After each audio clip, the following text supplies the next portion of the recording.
Arestado ang isang senior citizen na nagpapanggap umanong abogado sa Valenzuela. Ang ginagamit na pagkakakilanlan ng suspect halos 4 na dekada ng patay. Nasa frontline ng balitang yan, si Elaine Fulgencio.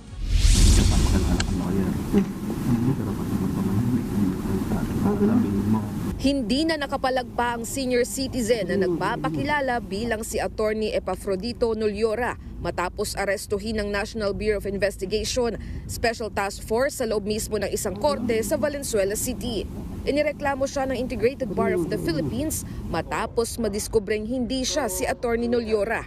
Nabisto siya dahil sa mga kaduda-duda umanong kilos ng humarap sa korte para sa isang kliyente. Nag-appear siya ng physical sa court, no. Noong nalaman namin through the complaint ng IBP, nagkaroon kami ng verifications. Na-verify nga namin sa OBC na talagang patay na itong totoong Attorney Nuliora. Itong nag-a-appear na to ay impostor. Ayon sa NBI, taong 1986 pa namatay ang totoong Attorney Epafrodito Nuliora. Bagay na sinigundahan naman ng IBP. Wala raw ibang kapangalan ng namatay na abogado. Wala rin daw na ipakitang anumang patunay sa otoridad ang sospek na siya ay isang abogado. Dati na rin inireklamo ang sospek sa parehong kaso noong 2011. Pero nanindigan pa rin ng nagpakilalang abogado na siya si Attorney Nuliora at na-admit siya sa Philippine Bar noong 1979. I'm a legitimate lawyer eh. Abogado ako eh. I'm not a fake lawyer. Hinihikayat naman ng otoridad ang mga naging kliyente ng umano'y peking abogado na lumutang at makipagtulungan sa investigasyon.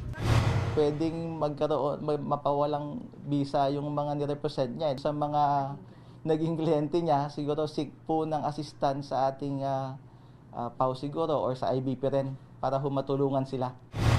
Inaalam pa ang totoong pagkakakilanlan ng nagpakilalang abogado. Dinala na siya sa NBI Detention Facility at mahaharap sa reklamong usurpation of authority.